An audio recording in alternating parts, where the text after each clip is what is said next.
श्रीगुरुभ्यो नमः। ओं गुरुब्रह्मा गुरुर्विष्णुः गुरुर्देवो महेश्वरः गुरुस्साक्षात् परं ब्रह्म तस्मै श्रीगुरवे नमः। श्रुतिस्मृतिपुराणानाम् आलयं करुणालयं नमामि भगवत्पादं शङ्करं लोकशङ्करं। शङ्करं शङ्कराचार्यं केशवं बादरायणं सूत्रभाष्यकृतौ वन्दे भगवन्तौ पुनः पुनः। ईश्वरो गुरुरात्मेति मूर्तिभेदविभागिने व्योमवद्व्याप्तदेहाय दक्षिणामूर्तये नमः। दिव्यात्म स्वरूपारा ప్రారంభిక గ్రంథమైనటువంటి తర్క సంగ్రహం న్యాయ వైశేషికములకు ప్రారంభిక గ్రంథం తర్క సంగ్రహము అన్నం భట్టు విరచితము. మంగళాచరణం చదువుకొని ఈరోజు అంశంలోకి వెళ్దాం. నిధాయ హృది విశ్వేశం విధాయ గురువందనం బాలానాం సుఖబోధాయ క్రియతే తర్క సంగ్రహం. దీన్ని ప్రారంభిక గ్రంథము, ప్రవేశ గ్రంథము, న్యాయము వైశేషము రెండింటికి కూడా లక్షణ గ్రంథం అని కూడా చెప్పుకోవచ్చు. ప్రక్రియ మనం చెప్పుకున్నాం. లక్షణ, ఉద్దేశ్య, లక్షణ, పరీక్ష. ఉద్దేశ్యంలోనేమో శబ్ద పరిచయం అది జరుగుతుంది. అంటే ఈ శబ్దాలు మనం విని ఉన్నాము, తర్వాత మనకి అవగాహన వస్తుంది. లక్షణ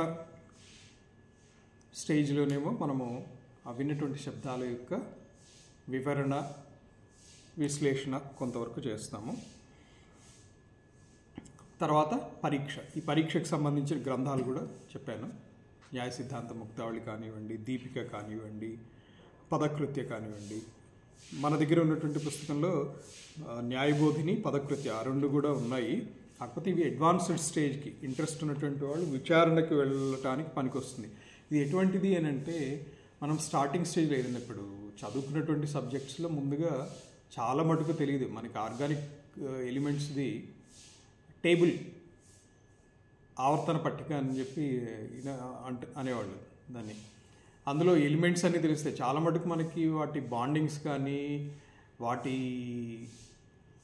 వెయిటేజ్ కానీ అవన్నీ ఏం తెలియవు.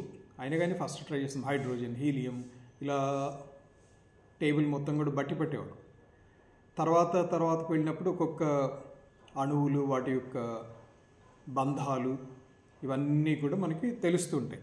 ఇంకా వెళ్ళినప్పుడు ఇది ఇలాగే ఎందుకు ఉండాలి, ఇలా ఎందుకుంది అని తెలుసుకోవడానికి వెళ్ళేటప్పటికి విచారణ స్టేజ్కి అది ఇంచుమించు పిహెచ్డి స్టేజ్కి వెళ్తుంది అనమాట. అంతవరకు కూడా ఉన్నటువంటి దాన్ని యథాతథంగా అర్థం చేసుకోవడానికే మనం ప్రయత్నం చేస్తూ ఉంటాం. సో మనం ద్రవ్యము, పదార్థములు, సప్త పదార్థాల గురించి చెప్పుకున్నాం. ద్రవ్య, గుణ, కర్మ, సామాన్య, విశేష, సమవాయ, వీటిని భావ పదార్థములు, అలాగే అభావము అనేటువంటిది సప్తమ పదార్థంగా చెప్పుకున్నాము. తర్వాత నవైవ ద్రవ్యాణి అని కూడా చెప్పుకున్నాం. 9 మాత్రమే ద్రవ్యాలు అని కూడా చెప్పుకున్నాం. అవి 9 ద్రవ్యాలు మనకి. తర్వాత 40 గుణాల గురించి కూడా చెప్పుకున్నాం అన్నమాట.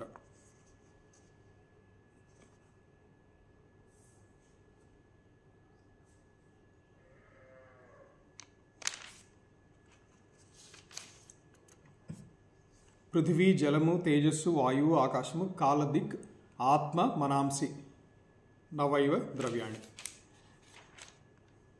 ఇంతవరకు చెప్పుకున్నాము. అంతేకాకుండా మనము పృథివీ లక్షణం కూడా చెప్పుకున్నాం నిన్న. సో మరి ద్రవ్యము అంటే ఏంటి? ద్రవ్యము అనేటువంటిది మనం చూసేటువంటి వాటిలో ఇది ఏ కేటగిరీకి వస్తుంది, ఇది ద్రవ్యమా, గుణమా, ఇలాంటి విశ్లేషణ, విచారణ జరుగుతూ ఉండగా మనకి ఆత్మతత్వం బోధపడటానికి వీటి ముఖ్య ఉద్దేశం ఏంటి అంటే మోక్షము. మోక్షంలోకి వెళ్ళాలంటే వీటిలో ఉండేటువంటి నిత్యత్వము, అనిత్యత్వము అర్థం చేసుకోగలగాలి. వాటిని అర్థం చేసుకోవడానికి అది ద్రవ్యమా, గుణమా, లేకపోతే పదార్థమా, ఇలాంటివన్నీ తెలుసుకోవాలి. వాటి కోసమని ఇదంతా కూడా మనం ప్రయత్నం చేస్తున్నాం. మరి ద్రవ్యము అనేటువంటిది లేదా గుణము అనేటువంటిది వీటి యొక్క విచారణ అనేటువంటిది ఉద్దేశ గ్రంథంలో పెద్దగా చెప్పరు. అయినప్పటికీ కూడా కొంత తెలుసుకుని ఉండటం అవసరం. ద్రవ్యత్వము అంటే ద్రవ్యంలో ఉండేటువంటి లక్షణము ద్రవ్యత్వం. గుణాశ్రయత్వం క్రియాశ్రయత్వం వా ద్రవ్యత్వం. గుణాశ్రయత్వము లేదా క్రియాశ్రయత్వము ఇది ద్రవ్యత్వం. అంటే మనం ద్రవ్యత్వం గురించి తెలుసుకోవడానికి ఇంకా ఒక 2 పదాలని పరిచయం చేయాల్సి వస్తుంది. గుణాశ్రయత్వము, క్రియాశ్రయత్వము. ఇంతేకాకుండా సమవాయ కారణత్వం, ద్రవ్యత్వం ఇది కూడా వస్తుంది. వీటిని ఇలా ఎందుకుంది ఈ విచారణ అంతా కూడా ముందు ప్రయత్నం చేద్దాం. మనకి కనిపించేటువంటి ప్రతి వస్తువుకి కూడా సామాన్యంగా కొన్ని లక్షణాలు మనకి అర్థమవుతాయి. ఏదైనా ఎదురుగుండా ఒక వస్తువు కనిపించింది, దానికి మనకి ఒక రూపం ఉంది అని తెలుస్తుంది కదా. రూపం లేకపోతే మనకి అది సహజంగా దానిని చూడలేం, ఇది ఉంది అని గ్రహించలేం. స్పర్శతోటి తెలిసేటువంటి వాయువు ఇలాంటివి కాకుండా మిగతా వస్తువులన్నీ కూడా సామాన్యంగా రూపము, నామము, గుణము వీటితోటి కూడా ఉంటాయి. మరి ఏదైనా వస్తువుని సిద్ధింపజేసుకోవాలి అని అంటే లక్షణ ప్రమాణాభ్యాం వస్తు సిద్ధి. అంటే లక్షణము, సంఖ్య, పరిమాణము, నిత్యానిత్యము వీటి యొక్క విచారణ చేస్తాం అన్నమాట. ఇది నిత్యమైనటువంటిదా, అనిత్యమైనటువంటిదా, ఇలా విచారణ చేయగా మనకి అంటే ఈ తార్కికుల ప్రకారము లేదా నైయాయికుల ప్రకారము ఈ విచారణ అనేటువంటిది నిత్య వస్తువుల వైపు తీసుకుని వెళ్ళి ఆత్మతత్వాన్ని అంటే దుఃఖ నివారణకి మనకు ఉపయోగపడుతుంది అని చెప్తారు. సో లక్షణ, సంఖ్య, పరిమాణ, నిత్యానిత్య విచారం. సో ఇంతే ఈ విచారము మనం ఇంకా కొన్ని సహకారంతో ఇంకా కొన్ని అంశాల సహకారంతో చేస్తాము. అవి ఏంటంటే దేశ, కాల, వస్తు, పరిమాణ దృష్టి ద్వారా. అంటే దేశకృత, కాలకృత, వస్తుకృత అనుకోవచ్చు. ఈ వీటి దృష్టి ద్వారా ఈ కనిపించేటి వస్తువుల యొక్క విచారణ అనేటువంటిది మనం సామాన్యంగా చేస్తూ ఉంటాం. నిన్న మనం పృథ్వీ వరకు చెప్పుకున్నాం. 7 పదార్థాలు, 9 ద్రవ్యాలు. ఆ ద్రవ్యాల్లో మొట్టమొదటిగా మనకి పృథ్వీ గురించి చెప్పుకుంటూ తత్ర గంధవతి పృథ్వీ అంటే గంధము కలిగినటువంటిది, సుగంధం కావచ్చు, దుర్గంధం కావచ్చు, అది పృథివీ అనేటువంటి తెలుసుకున్నాము. సా నిత్య, అనిత్య ఇది 2 రకాలు ఉంటుంది, నిత్యము అనిత్యము. నిత్యానిత్యాచ. నిత్య పరమాణు రూప, పరమాణు రూపంలో ఉండేటువంటిది నిత్యత్వం కలిగినటువంటిది. అనిత్య కార్యరూప, కార్యరూపంలో కనిపించేటువంటిది, కారణ రూపంలో ఉన్నటువంటిది పరమాణు అయితే దాని యొక్క తదుపరి ధ్వనువులు, త్రెణువులు ఇవన్నిటి యొక్క సంయోగంతో ఏర్పడేటువంటి వస్తు సముదాయం ఇదంతా కూడా కారణ రూపం అవుతుంది. అది అనిత్యము అని చెప్తున్నారు. మళ్ళీ పునః త్రివిధ శరీర ఇంద్రియ విషయ భేదాత్. శరీరం అనగానే అస్మదాదీనాం మనందరివి కనిపించేటువంటి జీవజాతులు కావచ్చు, వస్తు సముదాయం కావచ్చు, వీటన్నిటికి కూడా శరీరం అనేటువంటిది ఉంది కాబట్టి పృథ్వీతత్వం ఉంది. ఇంద్రియం గ్రాహకం, ఘ్రాణం నాసాగ్రవర్తి, ముక్కు లోపల ఈ వాసనని పసిగట్టేటువంటి లక్షణం కలిగినటువంటి పదార్థం ఏదైతే ఉందో అది ఘ్రాణ ఇంద్రియం అని అంటాం అన్నమాట. తర్వాత విషయో మృత్ పాషాణాది. మృత్ అంటే మట్టిక, పాషాణం అంటే శిల అంటే మెత్తగా ఉండేటువంటివి, గట్టిగా ఉండేటువంటివి కూడా వాటిలో కూడా పృథ్వీతత్వం ఉంటుంది. ఇంతవరకు నిన్న మనం చెప్పుకున్నాము. ఆపహ అంటే నీరు గురించి చెప్పుకోలేదు. సంస్కృతంలో ఆపహ అనేటువంటిది బహువచన శబ్దం, అది నిత్య బహువచనం. మిగతా దేనికైనా కానీ మనము ఏకవచనము, ద్వివచనము, బహువచనం 3 వచనాల్లో చెప్తాం. కానీ నీటికి సంబంధించి నీరు ఉంది, 2 నీరు ఉన్నాయి, 3 నీరు ఉన్నాయని చెప్పాము. ఒక బాటిల్ ఉంది, 2 బాటిల్స్ నీరు ఉంది, 3 బాటిల్స్ నీరు ఉందని చెప్తాం. కానీ నీటిని ఒక్కదాన్నే చెప్పాలి అని అంటే నీరు అనేటువంటిది ఎప్పుడు కూడా బహువచనమే, నిత్య బహువచనం, అది స్త్రీలింగం ఆపహ అనేది.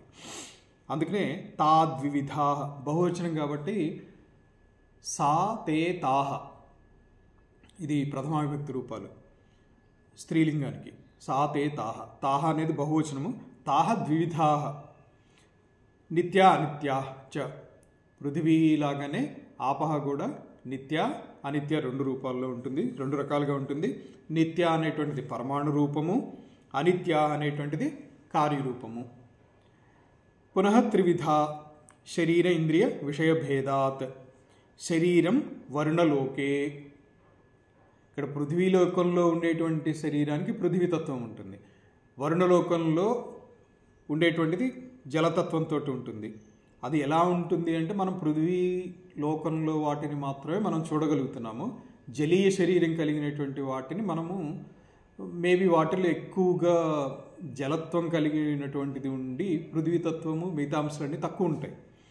కానీ మనకి మానవ శరీరంలో పృథ్వీ అంశతో కూడుకున్నటువంటి ఈ శరీరంలో 70% వాటర్ అనుకుంటా, 70% ఆల్మోస్ట్ 3 parts 72 రఫ్లీ. సో 3 parts ఆల్మోస్ట్ వాటర్ అయితే 1 part పృథ్వీతత్వం, అంటే బోన్స్ కానివ్వండి ఇవన్నీ కలిసి ఘన రూపంలో ఉన్నటువంటి వన్ పార్ట్. ఇది same ratio is there for earth also. Earth కూడా 3 parts ఆఫ్ వాటర్ ఉంటే 1 part మాత్రమే మనకి ల్యాండ్ ఉంది, భూతత్వం ఉన్నటువంటిది. సో అలాగే వరుణలోకంలో ఉండేటువంటి శరీరాలు ఉంటాయి. సో ఇంద్రియం రసగ్రాహకం, మనం నాలికతోటి టేస్ట్ చూస్తూ ఉంటాం కానీ నాలిక మీద యాక్చువల్గా టేస్ట్ బడ్స్ ఉంటాయని చెప్పి సైన్స్ చెప్తుంది. అదే రసగ్రాహకమైనటువంటి ఇంద్రియం. రసనం జిహ్వాగ్రవర్తి, ఇది ఎక్కడ ఉంటుందంటే నాలిక కొన మీద ఉంటుంది. మనం లోపల ఎక్కడో పెట్టుకుంటే టేస్ట్ తెలియకపోవచ్చు, నాలికకి తగిలితేనే మనకి టేస్ట్ అనేది తెలుస్తుంది. సో విషయ సరిత్ సముద్రాది. సో మూడో భాగమైనటువంటి శరీర ఇంద్రియ విషయ అనేటువంటిది సరిత్ అంటే నీటి మడుగులు, సముద్రాది సముద్రము ఇలాంటివి. ఇంచుమించుగా పృథ్వీతత్వానికి పృథ్వీ ద్రవ్యముల్లో చెప్పినటువంటి పృథ్వీకి ఉండేటువంటి లక్షణాలే ఇంచుమించుగా జలానికి, తర్వాత రూపము, వాయువు, ఈ 4 కూడా ఇంచుమించు ఇలాగే ఉంటాయి. లక్షణం చెప్తారు. సో విచారణ కోసం మనకు చూసేటువంటిది కూడా ఇదే, లక్షణం చెప్తాము. అంటే గంధవతి పృథివీ అంటే అది లక్షణం అనమాట, పృథివీ యొక్క లక్షణం. తర్వాత సంఖ్య, నిత్య అనిత్య ద్వివిధ అంటే 2 రకాలుగా ఉంటుందని చెప్తాం, అంటే సంఖ్య. తర్వాత పరిమాణం అంటే పరమాణు రూపమా లేకపోతే కార్యరూపమా, ఈ 2 చెప్తాం. తర్వాత నిత్యానిత్య అది కూడా చెప్తాం. సో ఇంచుమించు ఇవే లక్షణాలు నీటికి,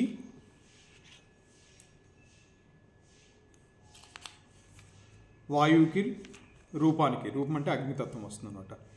అంతేకాకుండా ముఖ్య లక్షణం మరి ఆపహ అని వచ్చినప్పుడు శీతస్పర్శవత్య ఆపహ. శీతస్పర్శవత్య ఆపహ అంటే నీరు అనేటువంటిది స్పర్శ గుణం ఉంది అని చెప్తున్నారు. ఎటువంటి స్పర్శ అంటే చల్లగా ఉండేటువంటిది. కానీ వాయువుకి కూడా స్పర్శ ఉంది కదా, పృథ్వీకి కూడా స్పర్శ ఉంది కదా. ఇవన్నీ ఉన్నప్పటికీ కూడా విశేషణంతో కూడుకున్నటువంటిది ఎక్స్క్లూజివ్గా దీనికి వర్తించేటువంటి స్పర్శ ఏది అంటే శీత స్పర్శవత్, చల్లగా తగులుతుంది. అంటే నీటి యొక్క సహజ లక్షణము ఏంటి అంటే చల్లగా ఉంటాయి. మరి నీళ్ళు వేడిగా ఎప్పుడు తగలలేదు మనకి. నీళ్ళు వేడిగా కూడా ఎండాకాలం వచ్చింది, బయట ఒక బకెట్లో నీళ్ళు పెట్టి ఉంచాము, చాలాసేపటి మిడ్ డే ఎప్పుడో వెళ్ళి చూసామనుకోండి, వేడిగా తగులుతాయి కదా. అలాగే లేదా వేడి చేసాము, వేడిగా తగులుతాయి. అంటే నైయాయికులు ఏం చెప్తారంటే అది తేజస్సు యొక్క, అగ్నితత్వం యొక్క పరమాణువులు అందులో ఉండటంతో ఆ అగ్ని మీకు వేడిగా తగులుతుంది తప్ప సహజంగా నీటికి ఉష్ణం అనేటువంటిది గుణం కాదు. ఉష్ణస్పర్శ లేదు, శీతస్పర్శ మాత్రమే. సో విశేషణం ఏంటంటే ఇక్కడ శీతస్పర్శ. ఇదే విధంగా నెక్స్ట్ మనకి తేజస్సు గురించి చెప్పుకుందాం. దానికి ప్రాతిపదిక అనేటువంటిది తేజస్సు అవుతుంది. నపుంసకలింగ శబ్దం అది తేజస్సు. ఉష్ణస్పర్శవత్ తేజ, అగ్ని యొక్క స్పర్శ ఎలా ఉంటుంది, ఇది కూడా స్పర్శ తెలుస్తుంది, అగ్నికి కాలుతుంది కదా. అగ్నిస్పర్శవత్ తేజ, ఉష్ణస్పర్శవత్. ఉష్ణము అంటే వేడిగా తగ్గుతుంది, బాగా వేడిగా ఉందా కొంచెం వేడిగా ఉందా, కానీ ఏదైనా కానీ అగ్ని అనేటువంటిది సహజంగా వేడిగానే తగ్గుతుంది. తచ్చ ద్వివిధ, నపుంసకలింగం అనుకున్నాం కాబట్టి తత్ అని వస్తుంది ఇక్కడ.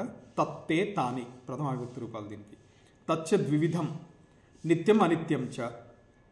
నిత్యం పరమాణు రూపం. ఇక్కడ కూడా అంటే తేజస్తత్వంలో కూడా పరమాణు రూపం అనేటువంటిది ఉంది. ఈ 4టికి పరమాణు రూపం ఉంటుంది. తర్వాత చెప్పుకోబోయేటువంటి మనకి వాయు, దానికి కూడా పరమాణు తత్వం ఉంటుంది. మిగతా వేటికి కూడా ఈ పరమాణు రూపం అనేటువంటిది ఉందా లేదా అనేటువంటిది మీరే గమనించండి, ఉండదు. ఈ 4 బేసిక్గా పరమాణు. ఈ 4తోటే అన్నీ ఏర్పడతాయి నైయాయికుల సిద్ధాంతం. 4 ఎందుకు అని అంటే వీళ్ళు 4 భూతాలుగా పరిగణించారు. ఆకాశాన్ని అన్నిటిలోనూ శబ్దగుణకం ఉంటుంది కాబట్టి దాన్ని వేరే భూతంలాగా చెప్పలేదు, కానీ గుణంలో చెప్తారు. తచ్చద్విధం నిత్యం అనిత్యం చ. నిత్యం పరమాణు రూపం, అనిత్యం కార్యరూపం. సో ఇంతవరకు సేమ్. పునః త్రివిధం శరీరేంద్రియ విషయ భేదాత్. శరీరం ఆదిత్యలోకే ప్రసిద్ధం. ఆదిత్యలోకం అంటే సూర్యలోకంలో ఈ తేజోమయ శరీరంతో కూడినటువంటి వాళ్ళు ఉంటారు. మనము రూపం ఉంది కాబట్టి చూడగలుగుతాం, కానీ మనకి ఆదిత్యలోకంలో ఉండేటువంటి వాళ్ళని మనం ఇంతవరకు చూసే అవకాశం రాలేదు. మహాభారతంలోనూ అక్కడ వస్తుంది, కుంతీదేవి సూర్యుని ఉపాసన చేసినప్పుడు సూర్యుడు అంటే రూపము ఉంటుంది, అగ్నితత్వం కాబట్టి రూపం ఉంటుంది, కానీ మన మానవ శరీరంలాగా ఉంటుంది అని లేదు. ఏదో అగ్ని కీలలాగా వెలుగుతూ ఉండవచ్చు, మనం చూడలేదు కాబట్టి అది చెప్పలేము. కాకపోతే అక్కడ ఈ తేజోమయ శరీరం కలిగినటువంటి వాళ్ళు ఆదిత్యలోకంలో ఉంటారు అని శాస్త్రం చెప్తుంది. శరీరం ఆదిత్యలోకే ప్రసిద్ధం. ఇంద్రియం రూపగ్రాహకం చక్షు. అంటే కన్ను అని తీసుకోవద్దు. చక్షు కృష్ణతారాగ్రవర్తి. కృష్ణతారాగ్ర అంటే ఈ నల్లగా ఉండేటువంటి ఐబాల్ ఉంది కదా, దాంట్లో పై భాగంలో ఉంటుంది. దాని ద్వారా మాత్రమే మనము రూపాన్ని గ్రహించుతాం. లోపల దీన్ని ఏమంటాం మనము, రెటీనా అంటామా? రెటీనా, దాని లోపల ఇంకొకటి ఉంటుంది, రెటీనా కార్టెలా అనేది అంటారు సంథింగ్. లోపల అది కాన్వెక్స్ మిర్రర్ టైప్లో ఉంటుంది అనుకుంటాం. దీని మీద పడిన రేస్ అన్నీ కూడా దాని మీదకి వెళ్ళి అక్కడి నుంచి బ్రెయిన్కి సిగ్నల్ ఇమేజ్ని ఇన్వర్ట్ చేసి బ్రెయిన్కి పంపిస్తుంది. అక్కడ దాని మీద ఇన్వర్టెడ్ ఇమేజ్ పడుతుంది, దాని నుంచి వెళ్ళేటువంటి రేస్ మళ్ళీ నార్మల్గా దాన్ని మళ్ళీ ఇన్వర్ట్ చేసి నార్మల్గా ఈ బయట ఎలా ఉందో అలా కనిపిస్తుంది. సో ట్రాన్స్ప్లాంటేషన్ చేసినప్పుడు కూడా ఈ ఐబాల్స్కి కాదు ట్రాన్స్ప్లాంటేషన్, యాక్చువల్గా దానికే చేసేటువంటిది. అది కూడా ఒక ఏజ్ వరకే చేస్తారు, ఒక ఏజ్ దాటిన తర్వాత వాటిని రీప్లేస్ చేయడానికి కాదు. ఇంద్రియం రూపగ్రాహకం చక్షు కృష్ణతారాగ్రవర్తి. తర్వాత విషయ చతుర్విధో. 4 విధాలైనటువంటి విషయాలు ఉంటాయి. ఈ 4 విధాలైనటువంటి విషయాల్లో 2 ఆంతరంగికమైనటువంటి, అంటే లోపల ఉండేటువంటివి, 2 బయట ఉండేటువంటివి.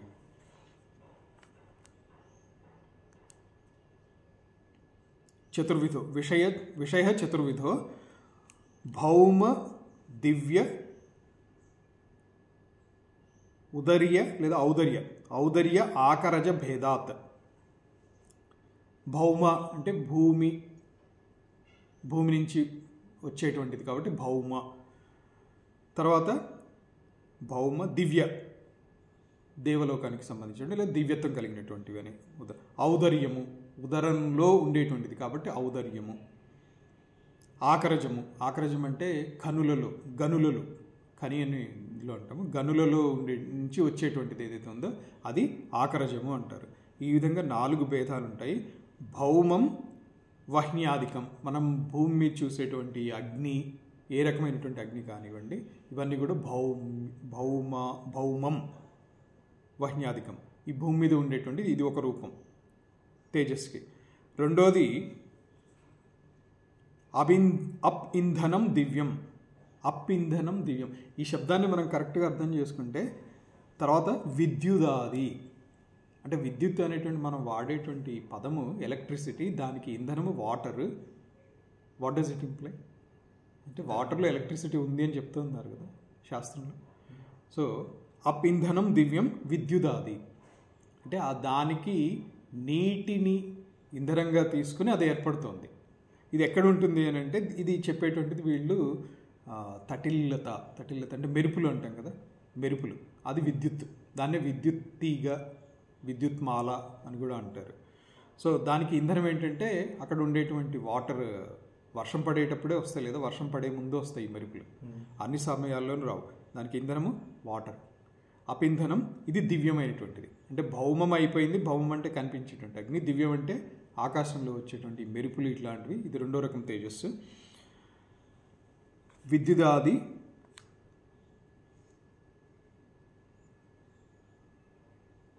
భుక్తస్య పరిణామహేతు ఉదర్యం.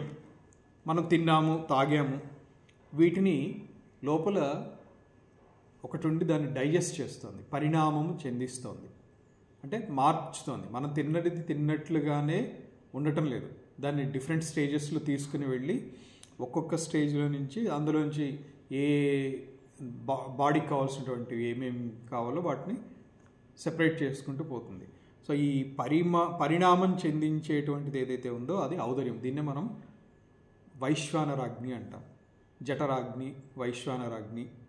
అహం వైశ్వానరో భూత్వా ప్రాణినాం దేహమాశ్రితః ప్రాణాపాన సమాయుక్త పచామ్యన్నం చతుర్విధం. పచామి అంటే దాన్ని పరిణామం చెందిస్తున్నాను, లేదా దాన్ని అరిగేలాగా చేస్తున్నాను, 4 విధాలైనటువంటి తిన్నటువంటి దాన్ని. సో దీన్ని ఔదర్యము అన్నారు. తర్వాత ఆకరజం సువర్ణాది. సువర్ణాది అంటే గనుల నుంచి వచ్చేటువంటి బంగారము, వెండి ఇత్యాదివన్నీ. ఇక్కడ చిన్న డిస్కషన్ పాయింట్ ఏంటంటే సువర్ణాది, ఆకరజం సువర్ణాది, గనుల్లోంచి వచ్చేటువంటి సువర్ణాది అని చెప్పారు.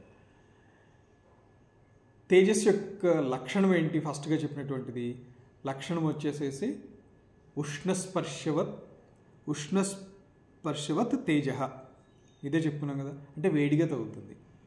వేడిగా తగిలేటువంటిది తేజస్సు లేదా అగ్నితత్వం కలిగినటువంటిది. మరి బంగారం అందరూ పెట్టుకుంటారు కదా, బంగారము వెండి ఇవన్నీ వాడుతున్నారు కదా, కాల్దా? ఉష్ణస్పర్శ ఉండాలి కదా. ఇది పెద్ద విచారణ అంశము, దాని మీద వ్యాఖ్యానం కూడా ఉంది. ఫస్ట్ వాడేస్తాము, మనకు తెలిసినా తెలియకపోయినా, అది తేజో లక్షణం అని తెలిసినా తెలియకపోయినా కానీ అది వాడతాం. కానీ నైయాయికుల యొక్క విశ్లేషణ అలా చెప్పి వదిలేయటంతో ఆగదు. కాకపోతే ఏంటంటే ఇక్కడ ఉద్దేశ గ్రంథము, లక్షణ గ్రంథం, లక్షణం వరకు చెప్పి వదిలేయటమే ముఖ్య ఉద్దేశం కాబట్టి ఇక్కడ చెప్పదు. కానీ అది సువర్ణములో మనం వేడి ఉంటే పెట్టుకోలేం కదా. ఇప్పుడు వేడి నీళ్ళు ఉన్నాయండి, వేడి నీళ్ళు ఏదో అలా స్నానం చేస్తాం అంతే తప్ప అందులోనే ఉండమంటే ఒక అరగంట ఉండమంటే ఉండగలమా? అదే టెంపరేచర్లో ఉన్న వాటర్లో ఉండలేము. మరి సువర్ణం పెట్టుకుంటారు చాలామంది. ఎందుకు పెట్టుకుంటారు? మరి అది ఉష్ణతత్వం, ఉష్ణస్పర్శవత్ అక్కడ ఉందా? ఈ లక్షణం ఉందా అక్కడ స్వర్ణంలో?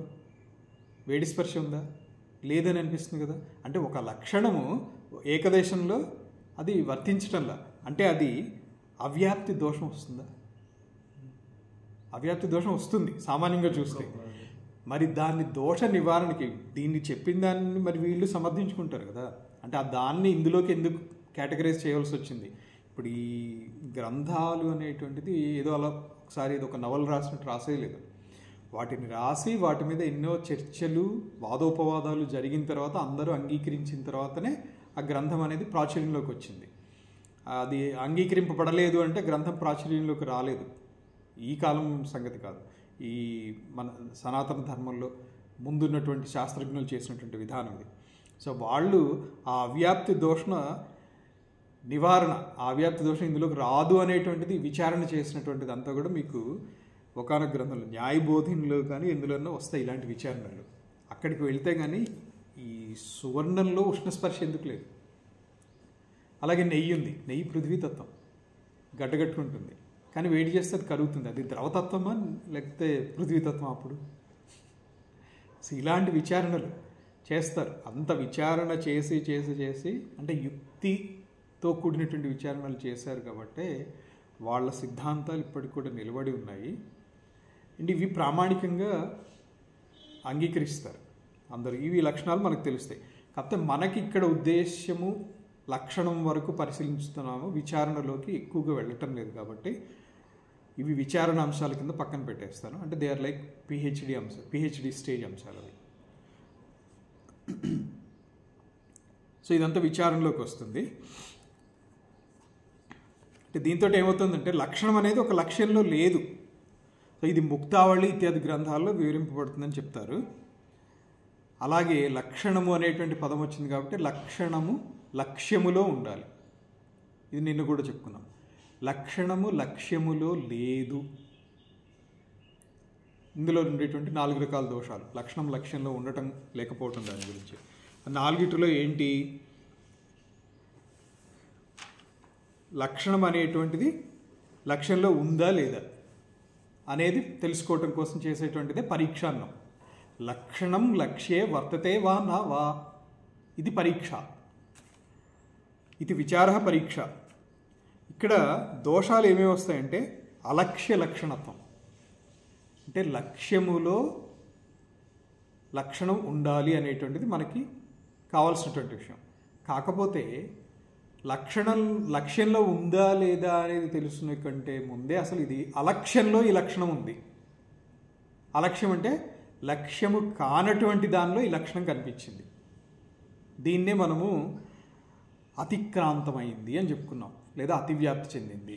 ఉదాహరణ శృంగత్వం, కొమ్ములు ఉండేటువంటిది అన్నాం. కొమ్ములు ఉండేటువంటివి ఆవులో ఉంటుంది అని చెప్పుకుంటున్నాం. లక్ష్యం ఏంటంటే ఇక్కడ ఆవు, కానీ ఇది లక్ష్యంలోనే కాకుండా ఇతర వాటిల్లో కూడా వెళ్ళిపోయింది, అతివ్యాప్తి చెందింది అన్నాం. తర్వాత అవ్యాప్తి.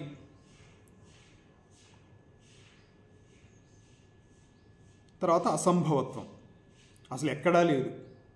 అంటే ఏకక్షర గోత్వం అని చెప్పుకున్నాం. అంటే ఒకే గిట్ట ఉన్నటువంటిది ఆవు అన్నాం. అసలు ఆవులకు ఒకే గిట్ట ఉన్నట్టు ఉండవు, 2 గిట్టలు ఉండి తీరుతాయి ప్రతి కాలుకి కూడా. ఒక దేశంలో లేదు, అది అవ్యాప్తి అవుతుంది.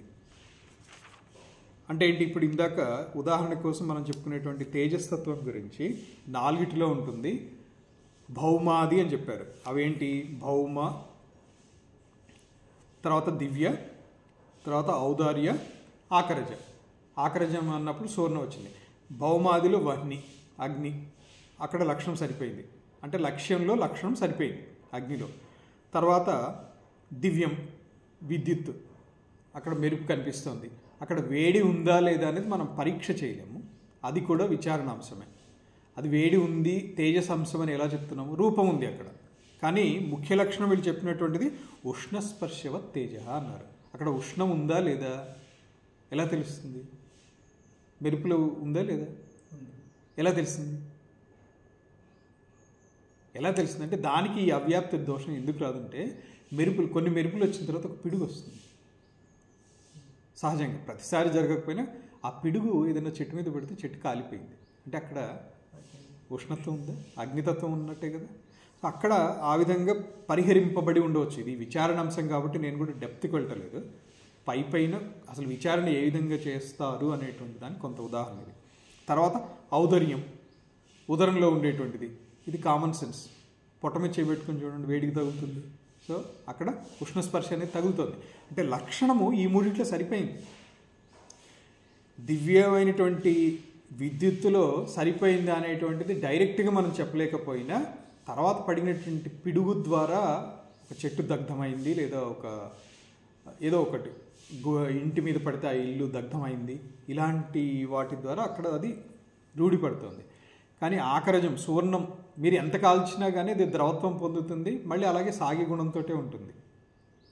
కాసేపు అయిన తర్వాత అది ఆ ఉష్ణత్వం ఉండదు. ఉష్ణత్వం ఉంటే పెట్టుకుని తిరగలేరు. కానీ ఆ అవ్యాప్తి దోషం లేదు అనేటువంటిది వీళ్ళు విచారణ ద్వారా నిరూపిస్తారు అన్నమాట. అవ్యాప్తి దోషాన్ని నివారిస్తారు ఆ విచారణలో. సో అది చెప్పుకోవడం కోసం ఇదంతా వచ్చింది. తర్వాత వాయువు కూడా ఇంచుమించు ఇవే లక్షణాలు, అంటే ఇదే లక్షణము, తర్వాత పరిణామము, పరిమాణం, నిత్యత్వము, అనిత్యత్వము, పరిమాణము, ఇవన్నీ కూడా చూస్తాం. రూపరహిత స్పర్శవాన్ వాయువు అనేటువంటిది రూపము లేకుండా ఉంటుంది, కానీ స్పర్శ తెలుస్తుంది. రూపరహిత స్పర్శవాన్ వాయు. ఈ స్పర్శ అనేటువంటిది మనకి జలంలో వచ్చింది. జలంలో విశేషణం ఏంటంటే అక్కడ శీతస్పర్శ. అగ్నిలో వచ్చింది ఉష్ణస్పర్శ. వాయువులోనే వస్తుంది. ఇక్కడ స్పర్శ అన్నారు అంతే. ఉష్ణస్పర్శ అంటలేదు, శీతస్పర్శ అంటలేదు. అంటే స్పర్శ తెలుస్తుంది. స్పర్శ తెలిసింది అంతా వాయువా అనలేము. ఎందుకని? భూమిలోనూ స్పర్శ వచ్చింది, భూమిలో స్పర్శ వచ్చింది, వాయులోనూ జలంలో వచ్చింది, అగ్నిలో వచ్చింది, వాయువులో కూడా స్పర్శ వస్తుంది. ఇదే వేదాంతంలో ఈ ఆరిజినేట్ అంటే లక్షణాలు ఒకే దానికి మించి ఇంకా వేరే వాటిల్లో కూడా ఉంటాయి. కానీ ముఖ్యంగా దీనికి మాత్రమే సంబంధించింది ఏదైతే ఉంటుందో దాన్ని లక్షణంగా పరిగణిస్తాం. మిగతా వాటినన్నిటినీ కూడా ప్రధాన లక్షణాలుగా చెప్పం. అవి కూడా ఉంటాయి. ఉదాహరణకి ఇదే శబ్దము అనుకున్నాం, శబ్దగుణకం ఉంది. ఆకాశం యొక్క ముఖ్య ధర్మం శబ్దం, తన్మాత్ర. ఆకాశం నుంచి వచ్చేటటువంటి వాయువుకి 2 ఉంటాయి గుణాలు. స్పర్శ అనేటువంటిది వాయువు యొక్క గుణము, ప్రధాన గుణము. శబ్దం ఆకాశం నుంచి వచ్చింది, అంటే స్పర్శ శబ్దము, శబ్ద స్పర్శ. తర్వాత వచ్చినటువంటి అంటే వాయువు నుంచి అగ్ని పుట్టింది అని చెప్తుంది. బృహదారణ్యక ఉపనిషత్తు కూడా అదే చెప్తుంది. ఆకాశాత్ వాయు, వాయున తేజ, అంటే వాయువు నుంచి తేజస్సు అగ్ని.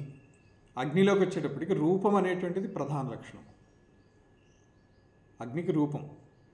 అలాగే పైనుంచి శబ్దం వచ్చింది, స్పర్శ వచ్చింది, తనదైనటువంటి రూపం అనేటువంటి గుణం వచ్చింది. అంటే 3 గుణాలతో ఉంది.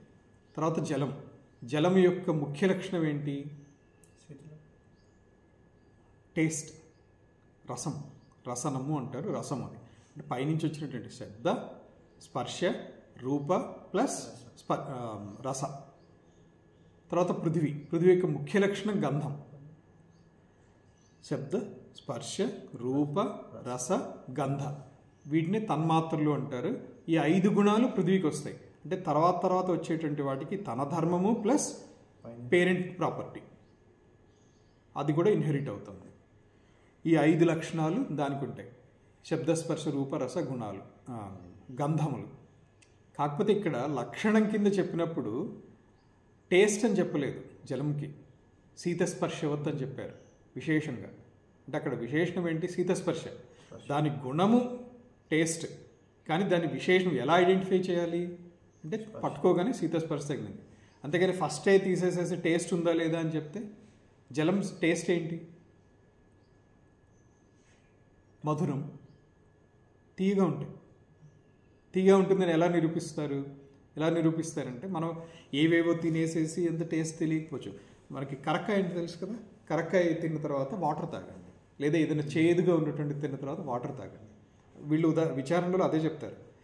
ఒక చేదు పదార్థం తిన్న తర్వాత నీళ్లు తాగినప్పుడు ఏదైతే టేస్ట్ ఉందో అదే జలస్య మధురత్వం, అదే జలం యొక్క మధురము అంటే తీపి అని అర్థం.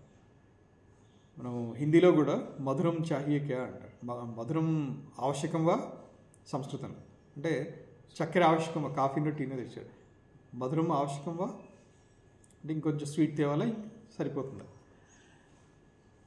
అది దాని యొక్క ముఖ్య గుణం. కానీ అవి చెప్పట్ల.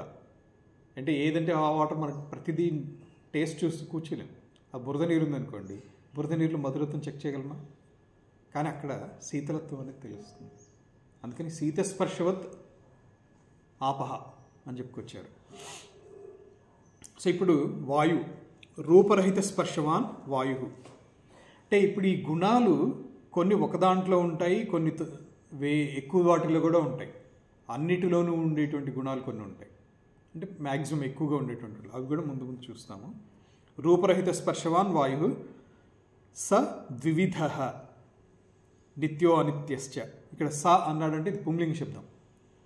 పుంలింగులో సహ తౌ తే, ఏకవచనం ద్వివచనం బహువచనం. సహ తౌ తే ప్రథమ విభక్తి రూపాలు. నిత్యో అనిత్యశ్చ. నిత్య పరమాణు రూప, అంటే వాయువులో కూడా పరమాణు ఉంటుంది. అంటే మరి ఈ సృష్టి అంతా, నైయాయికుల వర్గీకరణ ఏంటంటే విచారణ ప్రకారము ఈ సృష్టి అంతా కూడా ఈ 4 పరమాణువులు చాలు, మొత్తం సృష్టి అంతా జరుగుతుంది. అది ఎలా అనేటువంటిది విచారణలో తెలుస్తుంది. మనం కామన్గా అబ్జర్వ్ చేస్తే ప్రతి దేహంలో కూడా ఇవే 4 ఉంటాయి. ఆకాశం అనేటువంటిది వీళ్ళు తీసుకోలేదు, బట్ వేదాంతం ప్రకారం అయితే పంచభూతాలు ఉన్నాయి.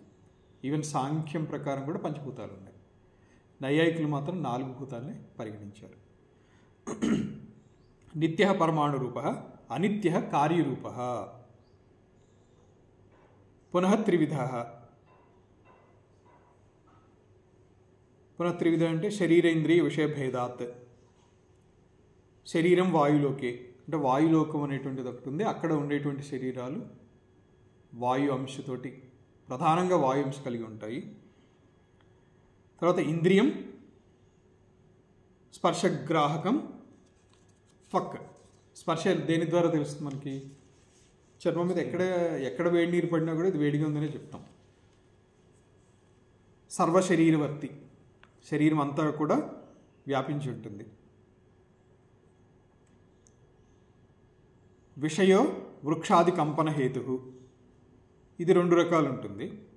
విషయము అంటే ఎలా ఐడెంటిఫై చేయాలి? వృక్షాది కంపన హేతు, బయట చెట్లు కదులుతుంటే చూసి గాలి ప్రసారం ఉంది, లేదా గాలి చల్లగా తగిలింది, ఇది బయటకు తెలుస్తుంది. శరీరం లోపల కూడా వాయువు ఉంది, అది ప్రాణం. శరీరాంత సంచారి వాయు ప్రాణ, ఈ లోపల ప్రయాణిస్తుంటుంది. స చ ఏకో అపి, అంటే అది ఒకటే అయినప్పటికీ కూడా ఉపాధి భేదాత్ ప్రాణ అపానాది సంజ్ఞాం లభతే. ప్రాణవాయువు ఒకటే అయినప్పటికీ కూడా అది వర్తించేటువంటి స్థానాన్ని బట్టి ప్రాణ అపానాది, అపానాది అని అక్కడ వదిలేస్తాడంటే ఈ 2 కాదు, ప్రాణము అపానం 2 చెప్పాడు. ప్రాణాపానాది లేదా ప్రాణాది అని అక్కడ వదిలేసినా కూడా మిగతావన్నీ కూడా కౌంట్ అవుతాయినండి. ఉదాహరణకి 5 రకాలైనటువంటి ప్రాణాలు: ప్రాణాపాన, వ్యాన, ఉదాన, సమాన. మళ్ళీ వాటి ఉపప్రాణాలు నాగ, కూర్మ, కృకుర, దేవదత్త, ధనంజయ, వాటిని పంచ ఉపప్రాణాలు అంటారు. ఒక్కొక్క స్థానాన్ని బట్టి ఒకటే అయినటువంటి ప్రాణవాయువు భిన్న నామాలతోటి భిన్న క్రియల్ని ఆచరిస్తూ ఉంటుందని చెప్తారు. అదే ఇక్కడ చెప్పింది. సచ ఏకో అపి ఉపాధి భేదాత్ ప్రాణ అపానాది సంజ్ఞాం లభతే. దీని గురించి కొంచెం మనము పదకృత్యం ఎక్కువ విచారణలోకి వెళ్ళకపోయినా కానీ సింపుల్ థింగ్స్ అమరకోశంలో కూడా ఈ పంచప్రాణాల గురించి వస్తుంది. అమరకోశం అంటే శబ్దలింగానుశాసనం అని చెప్పి nothing but dictionary, Sanskrit dictionary.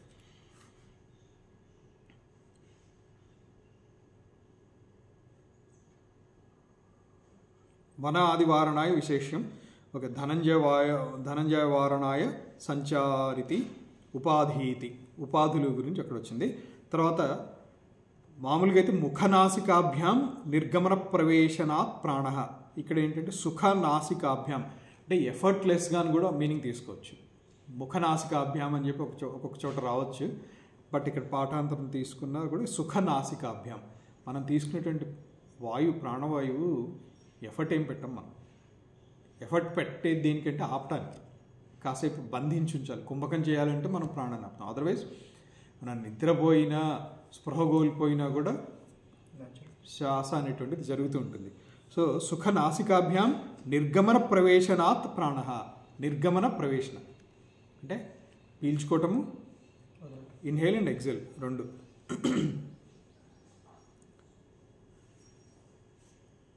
ఇది ప్రాణవాయువు. తర్వాత జలాదేహి అధో నయనాత్ అపాన. మనం తిన్నటువంటి తాగినటువంటి నీరు కానీ పదార్థాన్ని కానీ దాన్ని కిందికి తీసుకుని పోయేటువంటిది ఏంటి? మనం నోట్లో పెట్టుకున్నాం, నవిలిన తర్వాత కొంత సలవే కలిసి అది మనము నోట్లో పెట్టుకునేంత సాలిడ్ ఫామ్ ఉండదు, కొంత జెల్లీ ఫామ్లోకో కొంత వాటర్ కంటెంట్ యాడ్ అయిపోయింది. మనం మింగేమో లోపలికి వెళ్ళింది అని అనుకుంటున్నాం. మింగిన తర్వాత అక్కడే ఎందుకు ఆగిపోట్లా, ఇంకా కిందికి ఎలా వెళ్తుంది? కిందికి వెళ్ళినటువంటిది పూర్తిగా ఇంటెస్టైన్ అంతా కూడా ఎలా పాస్ అవుతుంది? ఇది ఆ కిందికి తీసుకుని వెళ్ళేటువంటిది అపానవాయువు. భుక్త పరిణామాయ జాఠరానలస్య సమున్నయనాత్ సమాన.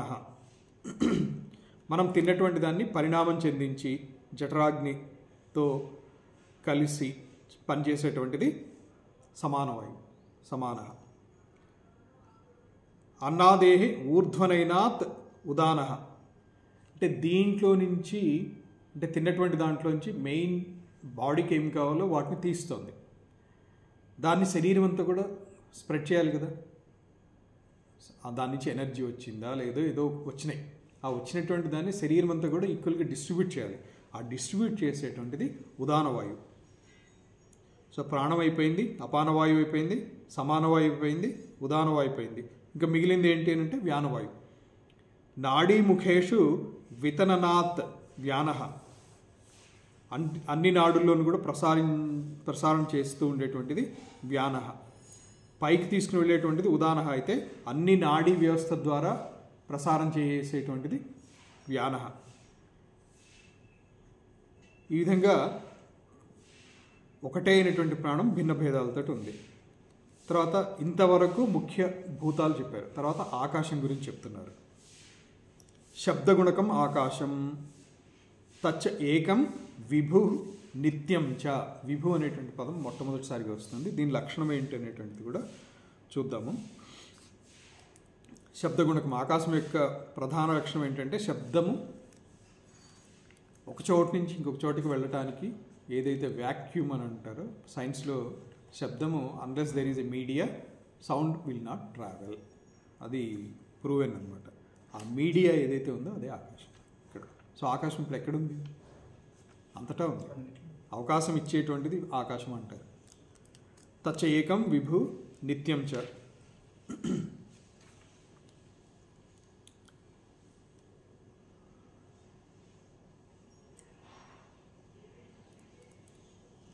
ఆకాశము నిత్యము.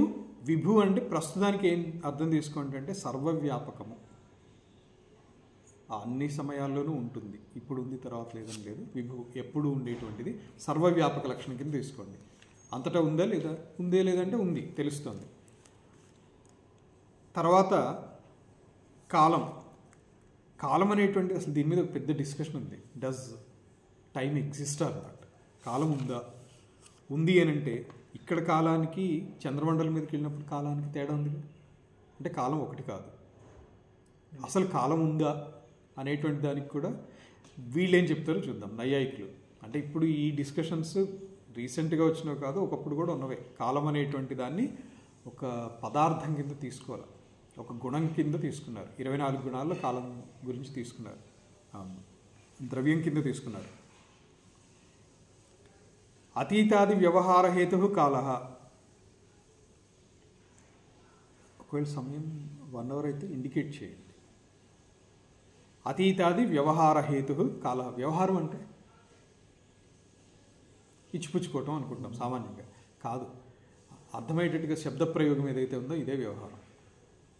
నైయాయికుల ప్రకారము లేదా శాస్త్ర ప్రకారం ఏంటంటే వ్యవహారం అంటే అర్థమయ్యేటట్టుగా చెప్పటం. వ్యవహార హేతువు అంటే ఒక మాటల ద్వారా, శబ్దం ద్వారా వ్యక్తీకరించి, ఆ వ్యక్తీకరణే కాలం, వ్యక్తీకరణే వ్యవహారం.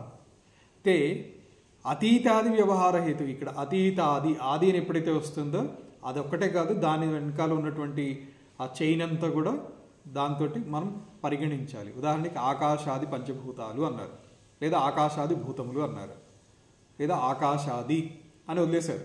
ఆకాశాది అనగానే మనకు వెంటనే ఏం గుర్తు రావాలి? ఆకాశము, వాయువు, తేజస్సు, ఆపస్ ప్లస్ పృథ్వీ. అలాగే అతీతం. అతీతం అంటే గడిచిపోయినటువంటిది. అతీతాది అని ఎప్పుడైతే అన్నారు, అతీత, వర్తమాన, భవిష్యత్, ఆ 3 కూడా తీసుకోవాలి. ఈ వ్యవహార హేతు కాల. రేపు నువ్వు వస్తున్నావా? నిన్న నేను రాలేదండి, ఈరోజు వచ్చానండి. సో ఈ వ్యవహారం అర్థమయ్యేటట్టుగా చేయడం కోసం మనం వాడేటువంటివే అవే కాలం అంటున్నారు. అతీతాది వ్యవహార హేతువు. నిన్న, మొన్న, 2 నిమిషాలు అయిందండి వెళ్ళి, ఇవన్నీ కూడా. దీనికి సంఖ్య ఉందా అంటే ఉంది. కాలాన్ని ఎలా సూచిస్తాం? 1 గంట క్రితం లేడండి, గంట తర్వాత వస్తాడండి అంటే సంఖ్య ఉంది అక్కడ. సచ ఏకో విభు నిత్యశ్చ. మరి పరిమాణం ఉందా? 1 యుగము, 2 యుగాలు ఏదో చూపిస్తున్నారు. కాల పరిమాణం కింద తీసుకోవచ్చు. అది సాంస్క్రిట్లో అయితే మీకు ఈ కాలం అనేటువంటిది గణన భిన్న రకాలుగా ఉంటుంది. డిగ్రీస్, ఇప్పుడు జ్యోతిష్ శాస్త్రంలోకి వెళ్తే డిగ్రీస్లోకి వెళ్ళిపోతారు, డిగ్రీస్ మినిట్స్లోకి వెళ్తారు. మినిట్స్, డిగ్రీస్ అంటే ఒక 360 డిగ్రీస్ అనేటువంటిది జాతక చక్రంలో ఉన్నటువంటి 12 రాసులు 360 డిగ్రీస్ని రిప్రజెంట్ చేస్తాయి. అంటే టోటల్ 360 డిగ్రీస్. వాళ్ళు స్క్వేర్ ఫామ్లో వేసినా కూడా ఈచ్ రాశి 12 రాసులు జాతక చక్రంలో, ప్రతి రాశికి 30 డిగ్రీలు. దాన్ని సబ్డివిజన్ చేసి ఇతని లైఫ్ స్పాన్లో ఏ మూమెంట్లో ఏది పాసిబుల్ ఉంది, ఇంత క్యాలిక్యులేషన్ అంతా కూడా జ్యోతిష్ శాస్త్రంలో వస్తుంది. అది ఒక రకమైనటువంటి కాలగణనం. అలాగే ఇంకా పద్మము, మహాపద్మము, కల్పములు ఇవన్నీ కూడా వస్తాయి. సో టైం క్యాలిక్యులేషన్ అనేటువంటిది ఉంది. అంటే సంఖ్యాపరంగా సూచిస్తున్నాం, అక్కడ దాన్ని ఒకలాగా పరిమాణం కింద తీసుకోవచ్చు. 3 యుగముల పరిమాణము అంటే 3 యుగాలు బతికాడండి అని చెప్పాం. చిరంజీవి అన్నాడు. చిరంజీవి అంటే అర్థం ఏంటి? ఎప్పటికీ, అంటే ఎన్ని యుగాలైనా కూడా వాళ్ళు బతికే ఉంటారు. సో సచ్ ఏకో విభు నిత్యశ్చ, నిత్యమైనటువంటిది కాలము. విభు ఇందాక ముందు చెప్పుకున్నట్టుగా విభు సర్వవ్యాపకము, అంటే అన్ని చోట్ల ఉంది, పరిమాణంలో వేరియేషన్ వస్తుంది. ఇక్కడ కాలం వేరు, పితృలోకంలో కాలం వేరు. పితృలోకంలో, మానవలోకంలో ఒక పక్షం, పితృలోకంలో ఒక పగలు. అంటే ఇక్కడ శుక్లపక్షం ఉందనుకోండి, శుక్లపక్షం పగలైతే కృష్ణపక్షం రాత్రి. అంటే వీళ్ళకి ఒక పూర్తి మాసం ఏదైతే ఉందో, మనకి ఏదైతే ఒక పూర్తి నెల ఉందో, శుక్లపక్షము ప్లస్ కృష్ణపక్షం కలిస్తే ఒక మాసం. ఒక మాసము పితృలోకంలో ఒక పగలు ప్లస్ రాత్రి. అలాంటివి 15 పగళ్ళు ప్లస్ 15 రాత్రులు, 30 పగళ్ళు ప్లస్ 30 రాత్రులు వాళ్ళకు ఒక మాసం అవుతుంది. అలాంటి 12 మాసాలు వాళ్ళకంటే పైన ఉండేటువంటి లోకంలో అది వీళ్ళ ఒక నెల, అక్కడ ఒక రోజు అవుతుంది. అలా పైకి సత్యలోకంలో దాకా కూడా కాల గణనం ఉంది. సో ఇక్కడ మనం చూసేటువంటి కాలము పైనుంచి వీళ్ళు చూసినప్పుడు చాలా చిన్నగా కనిపిస్తుంది. సింపుల్, మనం ఫ్లైట్లో వెళ్తున్నామండి, పెద్ద బిల్డింగ్ అండి అన్నారు. ఫ్లైట్లోకి వెళ్ళిన తర్వాత ఆ పెద్ద బిల్డింగు ఫ్లైట్ పైకి వెళ్తున్న కొద్దీ చిన్నగా కనిపిస్తుంది. ఇంకా పైకి వెళ్ళిన తర్వాత అసలు నెగ్లిజిబుల్, ఇంకా పైకి వెళ్తే అసలు నథింగ్. అలాగే అంత పైలోకంలోకి వెళ్ళిన తర్వాత ఇక్కడ ఉండేటువంటి కాల పరిమాణం, నాకు 100 సంవత్సరాల ఆయుష్ అండి అన్నాడు. పైనుంచి చూసి వాళ్ళు నవ్వుకుంటారు. నేను కన్విర్చిలో మూసే లోపల వీడు ఎన్నిసార్లు పుట్టి చేస్తున్నాడు రా బాబు అనుకుంటున్నారు. తర్వాత దిక్కులు కూడా ఇవి రిలేటివ్. మనం ఇప్పుడు ఏ దిక్కులో ఉన్నామో తెలుసుకోవాలంటే కంపాస్ యూజ్ చేస్తాం, లేదా సూర్యుడు ఉన్నాడు కాబట్టి సూర్యుడు, లేదా తారలు ఉన్నాయి కాబట్టి ధ్రువతార. సో ధ్రువతారని దాటిన తర్వాత మరి ఏమవుతుంది? ధ్రువతార రిఫరెన్స్ ఉండదు కదా. సో ఇక్కడ ఉన్నటువంటి రిఫరెన్స్ ఏంటి? సూర్యుడు ఉదయం అవుతుంది, సాయంత్రం అవుతుంది కాబట్టి అనుకుందాం. సరే, ఇదే సూర్యుడు అన్ని లోకాల్లోనూ ఉన్నారా? లేరు. ఒక్కొక్క సూర్యుడికి ఒక్కొక్క జగత్తు ఉంది. ఎంతమంది సూర్యులు ఉన్నారో కౌంట్ తెలియదు. సో ఎక్కడ సూర్యుడు అక్కడ తూర్పు అనుకుందాం. మనం తూర్పు అన్నది వేరే లోకంలో తూర్పు అనే అంటారా? తెలియదు, మనకి తెలియదు, మనం అసలు చూడలేదు వాళ్ళని. ఇంకా పోనీ డైరెక్షన్ ప్రకారం వెళ్తాం. ఇక్కడ నార్త్ డైరెక్షన్ అన్నాము, పైకి వెళ్ళిన తర్వాత చంద్రలోకంలో కూడా ఇది అదే నార్త్ డైరెక్షన్ ఉందా? ఇక్కడ కంపాస్ పెట్టుకున్నాము, ఇదే కంపాస్ అక్కడ వర్క్ అవుతుందా? అక్కడ కంపాస్ మరి రిఫరెన్స్ ఏంటి? సో అవన్నీ కూడా తెలియదు. సో ఇవన్నీ కూడా వ్యవహారం కోసం మనం పెట్టుకున్నటువంటివి ఇక్కడ వర్తిస్తున్నాయి. ఇవన్నీ వ్యవహారము అంటే చెప్పుకోవడం కోసం. తూర్పు వైపు ఎవరో వెళ్ళి నేను ఇలా వెళ్ళాలంటే ఎక్కడికి వెళ్ళాలంటే తూర్పు ఒక 5 నిమిషాలు నడిచి అక్కడి నుంచి ఎడం చేతి వైపు తిరిగి, అంటే పశ్చిమం వైపు తిరిగి ఏదో చెప్పాడు. పశ్చిమ వైపు తిరిగి అంటే యూటర్న్ తీసుకుని తూర్పు ఒక 5 నిమిషాలు నడిచి యూటర్న్ తీసుకుని ఒక 5 నిమిషాలు నడవండి అన్నాడు. ఎక్కడికి వెళ్తాడు? ఎక్కడున్నాడో అక్కడికే వస్తాడు. సో ఇవన్నీ అంటే ఉదాహరణ చెప్తున్నాను. ఇదంతా తూర్పు ఒక 10 నిమిషాలు వెళ్ళి, తర్వాత ఉత్తరానికి ఒక 5 నిమిషాలు వెళ్ళి, అక్కడి నుంచి దక్షిణానికి వెళ్ళి, అక్కడి నుంచి దక్షిణం అంటే అక్కడ మారిపోయింది, అంటే మళ్ళీ వెనక్కి వెళ్ళిపోవాలి. సో ఇలాంటివన్నీ కూడా వ్యవహార హేతువు కోసం ఏర్పరచుకున్నటువంటివి అని చెప్తారు. ప్రాచ్యాది వ్యవహార హేతు దిక్కు. ప్రాచ్యాది అంటే తూర్పు, పడమర, ఉత్తరం, దక్షిణము, వీటిని దిక్కులు అన్నారు. తర్వాత విదిక్కులు అంటారు. అంటే తూర్పుకి దక్షిణంకి మధ్యలో ఆగ్నేయము, తర్వాత దక్షిణంకి పశ్చిమానికి మధ్యలో నైరుతి, ఉత్తరానికి పశ్చిమానికి ఉత్తరానికి మధ్యలో వాయువ్యము, ఉత్తరానికి తూర్పుకి మధ్యలో ఈశాన్యం. ఇలా విదిక్కులు. సో ఈ దిక్కులు దిక్కు అనేటువంటి శబ్దము స్త్రీలింగ శబ్దము. సాచ ఏకా నిత్య విభు అనేటువంటి పుంలింగము. దానికి స్త్రీలింగ సమానార్థకం ఏంటంటే విభ్వీ. అందుకనే సాచ ఏకా, ఏక పుంలింగము, ఏకా స్త్రీలింగం, నిత్యా స్త్రీలింగము, నిత్య పుంలింగం. నిత్య విభు గురువులాగా, ఇక్కడేమో విభ్వీ. గౌరీ లాగా, నదీ లాగా, విభ్వీచ. సో ఇంతవరకు ఈ రోజుకి ఇక్కడ ఆపేద్దాము. రేపు మనము ఆత్మ గురించి చెప్పుకుందాం. అంటే నైయాయికుల యొక్క ఆత్మ అనేటువంటి వివరణ ఎలా ఉంది, ఈరోజుకి ఇక్కడికి ఆపేద్దాం. ఓం సహనావతు సహనౌ భునక్తు సహ వీర్యం కరవావహై తేజస్వినావధీతమస్తు మా విద్విషావహై. ఓం శాంతి శాంతి శాంతి. ఓం.